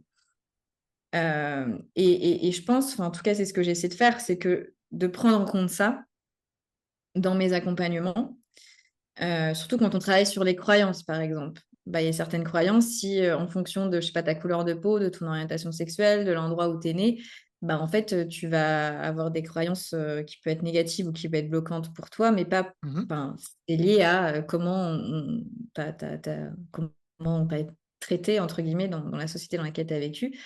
Et je prends ça en compte aussi pour déjà déculpabiliser les personnes et de se dire qu'ok, c'est pas que de ta faute parce que parfois les personnes peuvent se sentir que bah, en fait elles essaient, elles font des trucs et puis elles ont l'impression qu'il n'y a rien qui fonctionne et du coup elles s'en veulent. Mais en fait, il y a des choses un peu plus systémiques et un peu plus profondes. Donc il y a cette dimension-là. Voilà, je prends aussi en compte la dimension un peu psychosociale et de se dire que bah oui, on a notre propre responsabilité, mais ça fait pas tout non plus. Et il y a aussi la dimension collective qui est pas forcément propice et la société qui est aussi à prendre en compte et à faire évoluer. Quand tu dis Donc, le c'était collectif, tu parles important. de Ouais, l'environnement, hein, c'est ça, de ce qui ouais. entoure la personne. L'environnement, Ok, ok. Ouais, en fait, je fais le lien entre individuel, tu vois, on parle de développement individuel, Ouais. développement collectif. Tu vois, l'idée, j'ai un peu. Ok, ouais, non, parce que quand tu me dis collectif, j'entends un peu plus ce genre, on se change soi ou alors on change le groupe sociétal. Tu vois ce que je veux dire? Hmm. Bah, je dirais, enfin, c'est les deux, tu vois, enfin, dans le Ok. sens où, enfin, dans les accompagnements, on va être plus sur l'individu. Mhm. Euh, Après, je dirais que ça suffit pas, tu vois, enfin, dans le sens Ok. où il y a aussi la responsabilité du collectif. Et ça, ce serait, voilà, c'est d'autres projets aussi que j'ai pour le futur. Euh, Mais en tout cas, c'était important pour moi de parler de ça et un peu de déconstruire aussi cette idée-là enfin, enfin, en tout cas moi, et je pense que toi aussi, hein, on n'est pas à vous dire si vos problèmes, des problèmes dans votre vie, voilà, c'est essentiellement de votre faute et c'est que de votre propre responsabilité. Ouais, il y a aussi d'autres choses à prendre en compte. Par contre, la responsabilité va être sur qu'est-ce que je fais de ça maintenant, en fait. C'est que, ok, bah, je sais qu'il y a ça de problématique, je sais que c'est pas que de ma faute, que parce que selon ce que j'ai vécu, selon la société dans laquelle j'ai grandi, et puis après, au bout d'un moment, c'est de se dire, OK, qu'est-ce que j'en fais et comment je fais pour que moi, j'aille au mieux. Voilà un peu pour ma réflexion. Je sais pas ce que toi, Ouais, t'en non, penses. c'est hyper intéressant et déjà merci beaucoup d'avoir amené ce point qui est hyper important. Je pense que c'est une fausse croyance extrêmement présente, tu as raison. Mm. Et que, bon, alors, je vais être un peu trash. Le développement personnel et moi, on n'est pas forcément grands copains. Euh, Donc je vais être un petit peu taquin, on va dire, sur le sujet et puis, aucun problème, hein, si vous êtes dans le développement personnel et cetera. Mais mon avis et surtout mon expérience avec le développement personnel, parce que je l'ai bien poncé, on va dire, pendant des années. Ça a été ma première, mon premier pas dans le travail sur moi, ça a été le développement personnel et je pense que c'est le cas de beaucoup de gens et je pense pas que ce soit une mauvaise chose de commencer par là, parce que des fois ça permet de changer quelques trucs, d'avoir une première réflexion sur ses propres comportements et cetera. Il y a pas tout qui est à jeter, mais en tout cas dans la manière dont c'est fait le développement personnel en Occident, comme tu le dis, je trouve qu'il y a tout un côté extrêmement culpabilisant. Mmh. Il y a un côté de recherche de la perfection et de la performance qui Mmh. peut, pour beaucoup de gens, tomber dans quelque chose d'assez malsain avec une Ouais. recherche d'aller toujours chercher mieux, mieux, mieux, mieux, mieux et en fait, avec un outil qui à la base était censé améliorer sa vie, être plus heureux et cetera, en fait, on remarque qu'on oui, on améliore un petit peu notre cadre et cetera, mais que en fait, à l'intérieur, ça devient de plus en plus difficile avec des cultivations de l'ego aussi, de choses, de choses comme ça dans le développement personnel qui sont un peu problématiques pour moi, Mmh. à mon avis et comme tu dis, de si ça va pas, c'est ta faute. Mmh. Alors, déjà, il y a plein de mix entre responsabilité, entre faute, entre, Ouais. plein de choses comme ça. Je pense Mmh. que c'est des termes qui sont un peu mélangés, mais s'il y a des termes différents, c'est peut-être pas pour rien. On peut pas vivre dans ce monde et dire que notre cadre n'a pas un impact. Je veux dire, c'est comme tu disais tout à Mmh. l'heure, c'est toujours les extrêmes. On aime bien aller d'un côté, c'est forcément tout de notre faute ou c'est forcément pas de notre faute du tout. Bon, en Mmh. général, quand on est dans les extrêmes, on est loin de la réalité. Moi, mon approche, c'est d'essayer d'être dans la réalité. Et la réalité, elle n'est pas toute blanche, elle n'est pas toute noire, elle n'est pas super cool ou elle n'est pas super mauvaise. C'est c'est gris, c'est un mélange. Mmh. Donc, forcément, il y a des contextes socioculturels qui vont faire que bah, ça va être beaucoup plus galère pour toi d'avoir une bonne santé mentale, d'évoluer dans ta vie, d'avoir accès, enfin, de réussir dans la société, etc., par exemple. Clairement, je veux dire, Mmh. il y a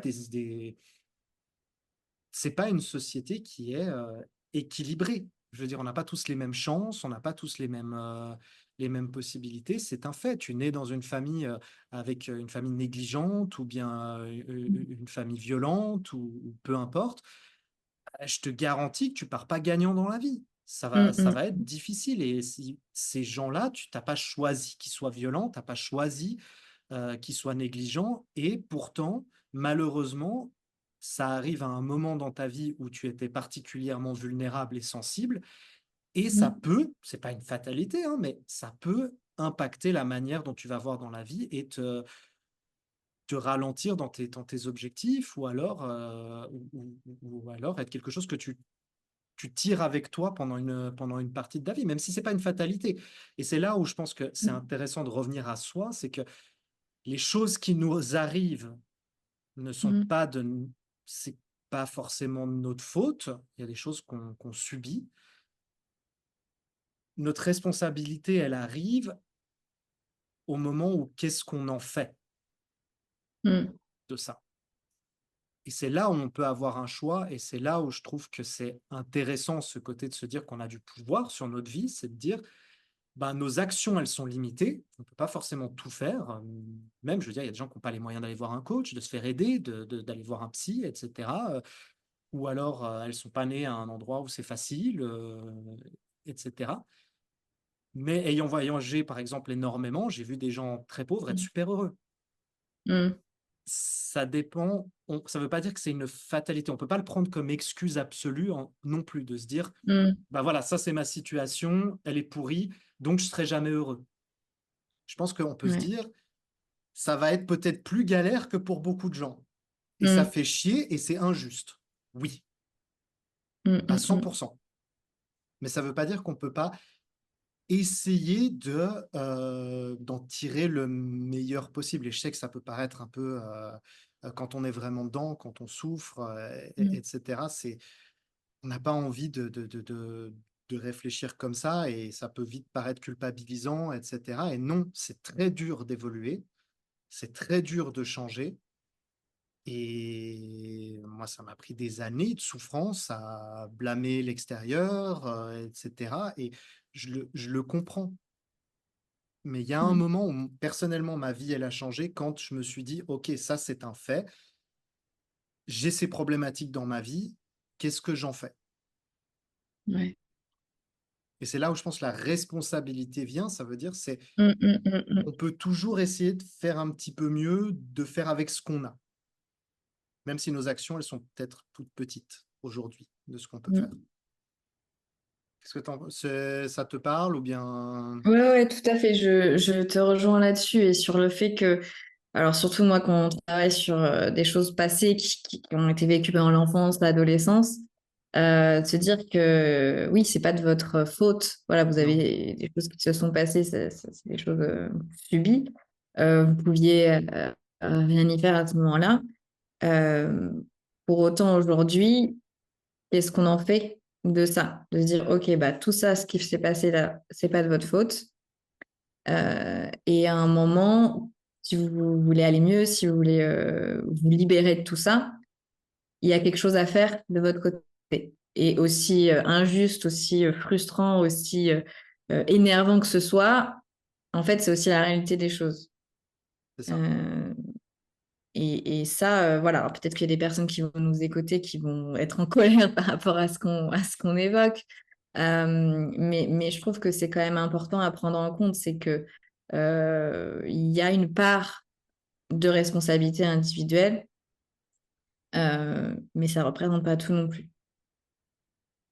À Voilà. 100 et je pense que là, on l'évoque vraiment rapidement, Ouais, ouais. au milieu d'un autre sujet, mais si c'est quelque chose qui intéresse, certaines Mmh, personnes, qu'on mmh. parle un petit peu plus justement de ce bagage, de comment voilà, quand il nous est arrivé Mmh. des trucs pas cool, comment est-ce qu'on peut construire dessus malgré Ouais. ce qui est arrivé, ne pas en fait et ça c'est un concept qui est très présent dans les philosophies asiatiques, c'est à quel point tu le prends quelque chose comme une identité. Au moment où tu prends quelque chose comme une Ouais. identité, ça devient immuable, ça devient très dur à changer parce que c'est ton identité, c'est qui Mmh. tu es, ça te définit et donc le problème quand on fait ça et quand on se dit: «Voilà, il m'est arrivé ça, donc je suis traumatisé, donc ma vie sera de la merde pour toujours».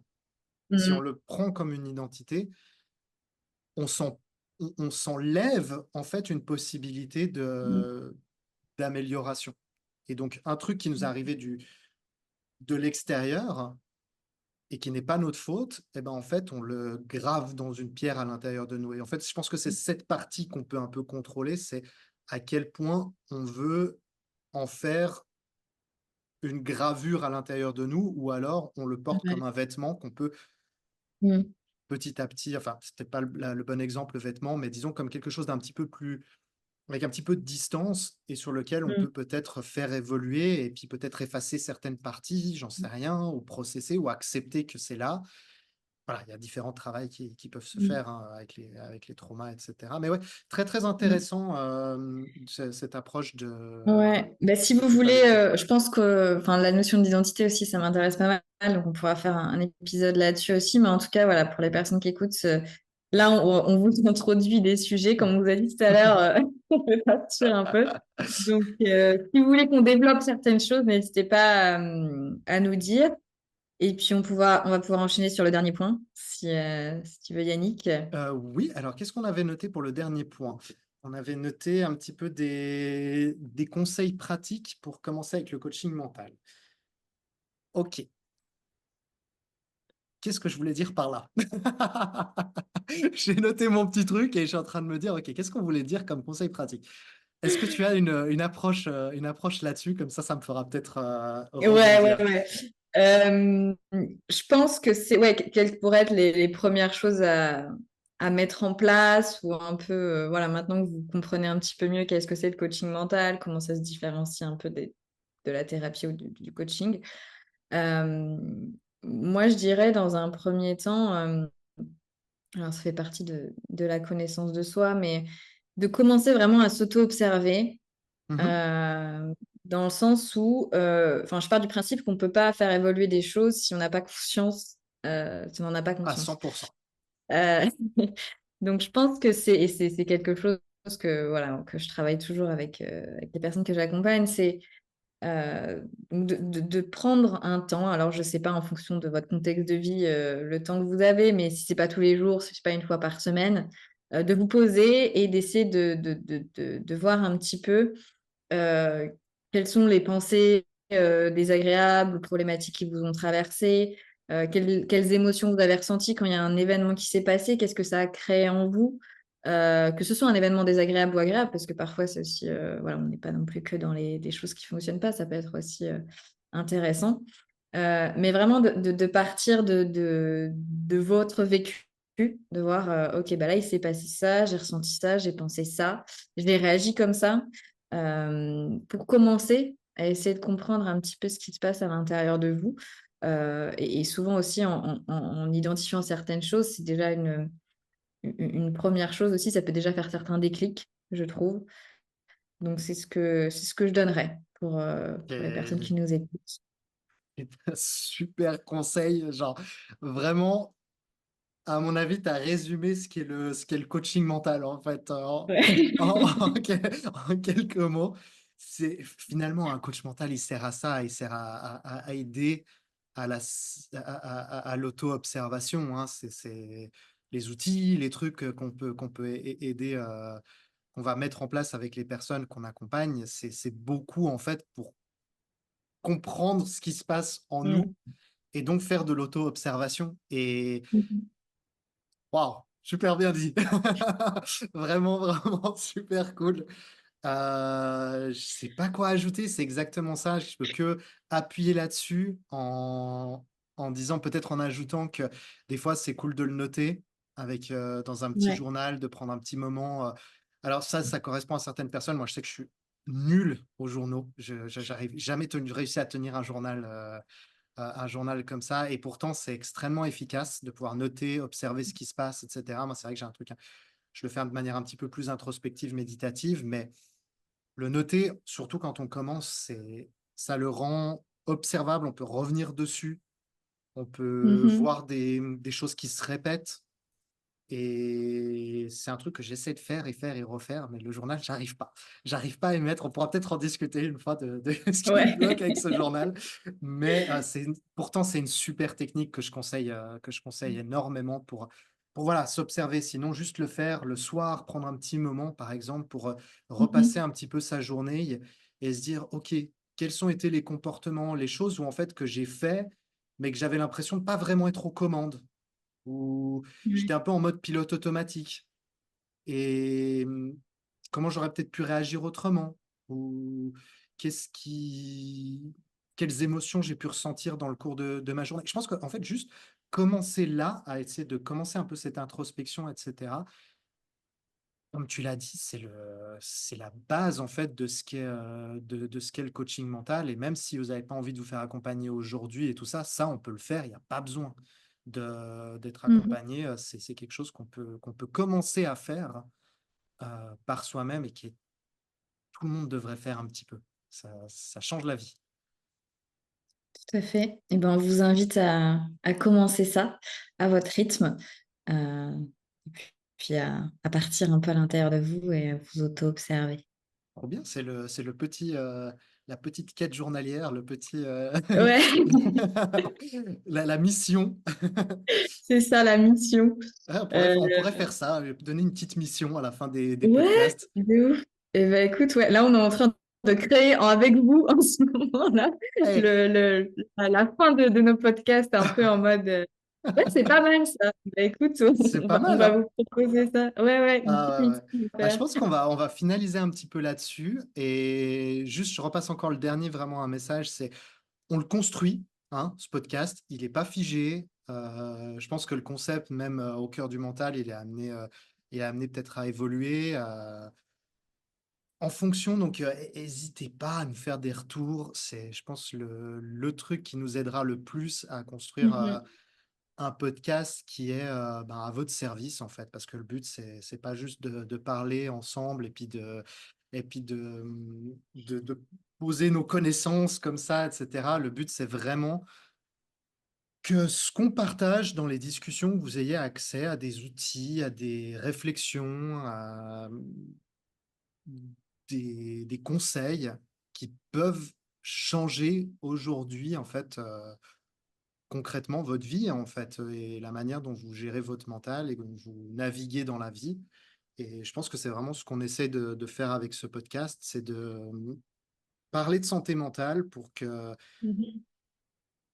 bah, vous ayez des petites choses que vous pouvez déjà travailler pour améliorer, les choses au quotidien. Donc, faut nous dire quels sont vos blocages, quelles sont vos problématiques, et on essaiera de faire des épisodes sur ces thèmes-là, d'aller un petit peu explorer ça, donner des conseils et tout ça. Qu'est-ce que tu en penses?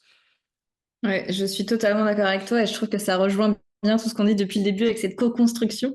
Ouais, c'est ça. Le but aussi, voilà, c'est que ça puisse vous être utile, vous aider.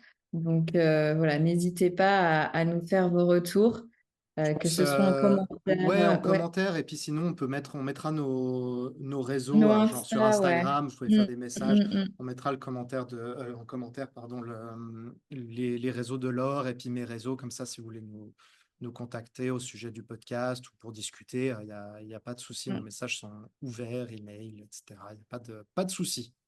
Exactement, on aime bien échanger avec vous. Donc, allez-y, faites-vous plaisir. Eh ben, merci beaucoup. C'était un super podcast. On a parlé. Finalement, au début, on se disait, on va faire 1 heure de podcast. Bon, ben voilà, il y a un petit peu plus, hein. Désolé, il faut avoir un peu de temps pour écouter nos podcasts, j'ai l'impression, mais Vous pouvez l'écouter en plusieurs fois après si vous voulez aussi, hein, c'est exactement, possible. exactement. Hein. Bon, bah, merci beaucoup pour cette discussion, et puis on va essayer d'en faire, sortir régulièrement. On va pas se donner trop d'objectifs fixes pour l'instant. On va voir un peu comment ça évolue, mais, ce qui est sûr, c'est que dans les prochains temps, il va y en avoir d'autres qui vont arriver et qu'on va continuer d'explorer ce mental, ces émotions et tout ça, ensemble. Et moi, je te dis, bah, à tout bientôt pour le prochain épisode, et je sais pas si tu veux faire une petite phrase de conclusion aussi? Je voulais te remercier déjà pour cette conversation, Bah puis oui, remercier merci à toi aussi, hein. avec plaisir. Remercier aussi les gens qui nous écoutent Mmh. et puis j'ai hâte d'avoir notre prochaine conversation, Yannick. Super. Eh ben, trop cool. Je te remercie. À bientôt tout le monde. On se rejoint pour le prochain épisode. Bye bye. Ouais. Salut!